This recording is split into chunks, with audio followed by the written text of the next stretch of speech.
panoorin ho natin itong balita, ano? Escuderos, hindi raw special si Vice President Sara Duterte para madaliin ang impeachment trial. Ito pong sagot ni Senate President Chis Escuderos.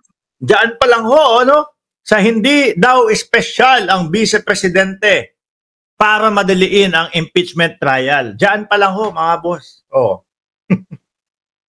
Yakang-yaka na at alam na natin. Bakit to, mga kababayan? Kasi pabor sa ating mga nagsusulong ng impeachment ang matapos ang eleksyon bago umusad to. No? Sabi ni Luisito Perez, pasensya ka na, one-sided ka lang. Pare-pareho lang silang dorobo. Meron bang matalino, matino at malinis na politiko sa bansa natin? Kaya di umuunlad tayong mga mamamayan. Tanging sila lang ang nakikinabang. Ganon din ho naman sa mga DDS na mga vlogger. One-sided lang din ho sila. No? Eto ho, mga kababayan. Kasi base po sa pag-a-analyze natin, kapag ka ho inumpisahan ngayon, as in ngayon na, yung impeachment ni VP Sara, sabihin na natin tumagal ng 2 buwan. Ano po? Tapos may hatol na. Ano na ba ngayon? Pebrero, March, April. No. O bago mag-eleksyon. Nandiyan sila Bato de la Rosa. Nandiyan yung mga alam natin na mga DDS na mga senador. Pabor ho sa kanila yan. Di ho ba? Which is, ano sabi ni Escudero? Walang espesyal. Kaya after election natin gagawin to. Actually, pwede naman no? Basta may manggagaling na espesyal na hiling galing po kay Pangulong Bongbong Marcos. Kaya ho ako kahit po ako sumusuporta kay Pangulong Bongbong Marcos. Basa ko tong mga to. Ganyan yan. Ganyan yan. Yung Pangulo, hindi magbibigay ng special session yan. Baka matapos bago eleksyon. At yung mga boboto ng mga DDS, magkaroon pa ng tsansa. After na ng eleksyon, may pag-uusap yan, mga boss. May pag-uusap po yan. Ako ho, hindi yung vlogger na dahil po nakasuporta ako sa kanila o nakasuporta ako sa gobyerno o Pangulong Bongbong Marcos, sasabihin ko na hindi nag-uusap yan. Walang ganun pakay ang Pangulo. Ano na ho, rektahan tayo, nag-uusap yan, panigurado ho ako. O sabi ni Chis, Pangulo, paano to? Nagkukumulit yung mga nangungulit yung mga pangalan nito, yung mga congressman na umpisahan na to. Alam niyo ba, pati yung mga congressman, tingin ko, alam na nila yan. Joke only lang nila yung pamimilit na ituloy. Kasi alam na din nila na kapag ka nauna yung impeachment, may kalalagyan o mababasura lang doon sa Senado. Mga nag-usap na yan. Pasensya na po, Pangulong Bongbong Marcos, ha? Kasi yung nakikita ko na nababasa ko, hindi naman, mahirap pa kung papaniwalain Yung mga nakikita ko, alam ko, connect-connecta na ho yan, mga bossing. Di ba? Sabi, kailangan ng panawagan galing sa Pangulo para special session. Ano sabi ng Pangulo? Hindi daw po. Hindi daw. Wala naman daw ho. Pero sa mga tanong sa usad ng impeachment sa Senado, nakatutok si Mav Gonzales. Kung si Pangulong Bongbong Marcos daw ang magpapatawag ng special session para mapag-usapan ang impeachment trial ni Vice President Sara Duterte, wala raw magagawa ang Senado kundi tumalima.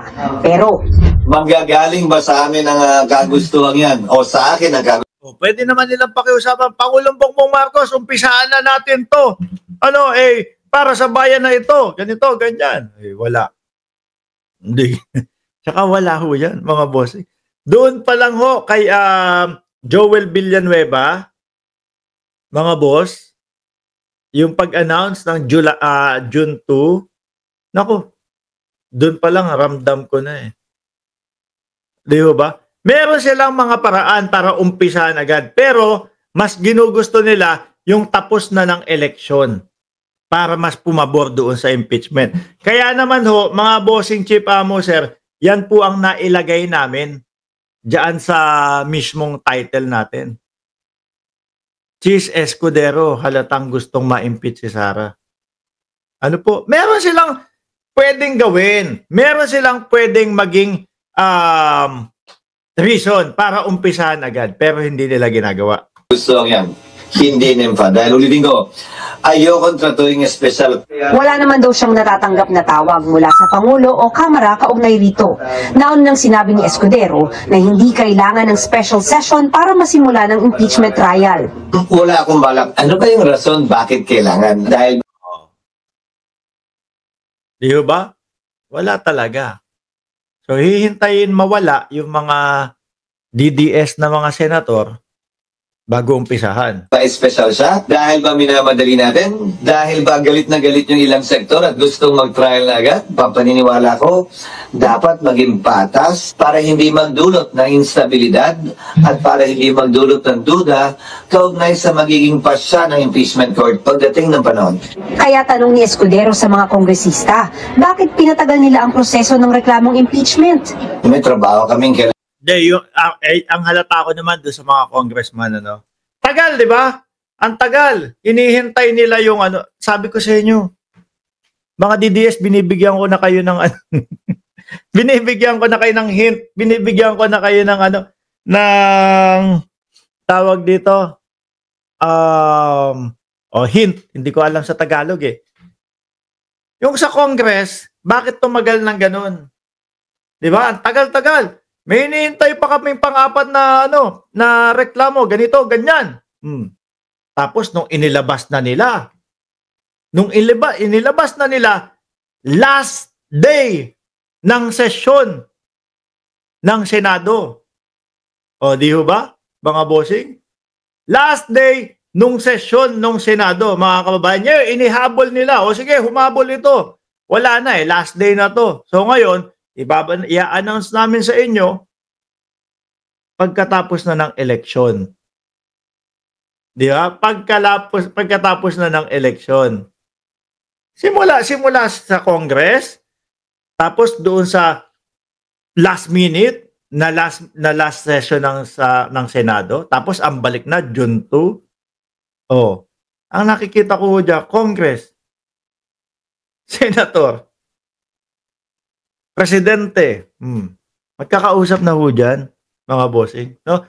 Ako po talagang 100% nakasuporta kay Pangulong Bongbong Marcos. Kaya lang, ayan yung nababasa ko sa sitwasyon. Ano naman na masama? Kung ang nangunguna dyan, ang Pangulo. Di ba? Di ba, ang layunin ng Pangulo, maresolba yung problema ng bayan. Which is, ang nakikita natin problema ng bayan ngayon, mga bossing, yung mga hindi maipaliwanag na mga pondo. Ano ang masama kung manguna ang Pangulo sa impeachment? Di ba? Kailangan at dapat gawin kaugnay ng legislasyon na hindi kailangan inaabangan ng isang bagay na, ulitin ko, mahigit 2 buwan nilang inupuan. Pangalawa, para sa akin, may mga kailangan pang gawing hakbangin ng Senado. Hindi ho kasi yung mga DDS mga Alaska pa yung mga DDS, aasarin pa tayo. Ano na yung sinusulong yung impeachment? Wala, butata kayo sa Senado kasi sa June 2 pa. Di ba? Hinahadlangan na ng Senado, butata kayo. Yung pala, dehado sila doon sa ganung kalagayan. Dahil kapag tapos na ang eleksyon at nakikita naman po natin yung mga lagay ng kanilang mga senador na isinusulong, wala po sa top 12, wala. Di ba? Malalagas yung mga senador na sumusuporta sa mga Duterte, mapapalitan ng mga senador na boboto para dun sa, dahil po inaral yung investigasyon at yung mismong mga ebidensya. Yari. Ito mga DDS kasi, aasarin ka, wala pala yung impeachment mo. No? Pa-impeachment ka pa, hinarang na sa Senado, hindi na ngayon. hindi kasi mga marunong mag-analisa itong mga to. bago pa kami makapag-trial. Wala kaming sinisisi, wala kaming sinasabing magsimula agad. Konstitusyon lang naman ang nagsasabi noon at walang kondisyon na nakalagay sa ating konstitusyon. Kung kailan pwede magsimula, ang nakalagay lang ay sa labing madaling panahon. Sabi ni Senate Minority Leader Coco Pimentel, kung may special session, mapapabilis ang impeachment proceedings pati ang pagpasa. Pwede naman eh. Ano po? Pwede naman. Pero hindi gagawin. Dapat manggigil nga kayo. Dapat sabihin nyo, ngayon na. Ang impeachment, dapat ganun ang sinisigaw ng DDS. Umpisahan nyo na hanggat nandyan. No? Yung inyong mga senador. Pag nawala na yung mga senador ninyong mga DDS, ngal-ngal na kayo lalo. Dapat pinupukpok nyo lang. Ngayon na. Dahil kapag kayan, nabutata ng senador ninyo, sabi nga ni Roque, di ba? Mas madami ang bilang ninyo. Dapat sigaw kayo, ngayon na. Di ba mga kababayan? Pero wala. Kapag ngayon nyo na ginawa yan, posible na maharangan. At ang susunod na pwedeng mag-impeach ulit sa kanila o pwede ulit nilang i-impeach o maghain ng impeachment, 1 taon na ulit. O di 1 taon, nahayahay kayo dyan. Hindi. Hindi nyo maintindihan. Nakuha nyo pang mang Alaska. Tingnan nyo, hinarang yung impeachment ninyo ng Senado. Anyway, mga kababayan, ano po ang sagot dito sa ating sa poll na may bumoto ng 602 votes? Ang sabi dito, DDS na lang ba ang naghihirap sa bansa? Sabi nila, oo, dahil hindi kayang bumili ng bigas. 68% po. At ang sabi naman, nako, mayayaman ang mga DDS, 32%. I-end ko na po yan mga kababayan. Okay? At bago po kayo lumabas dito sa ating channel, nako, wag nyo pong pindutin ang subscribe button at ang like button upang sa ganon kayo po ay laging naka-notify kay YouTube. Maraming salamat. God bless po sa ating lahat.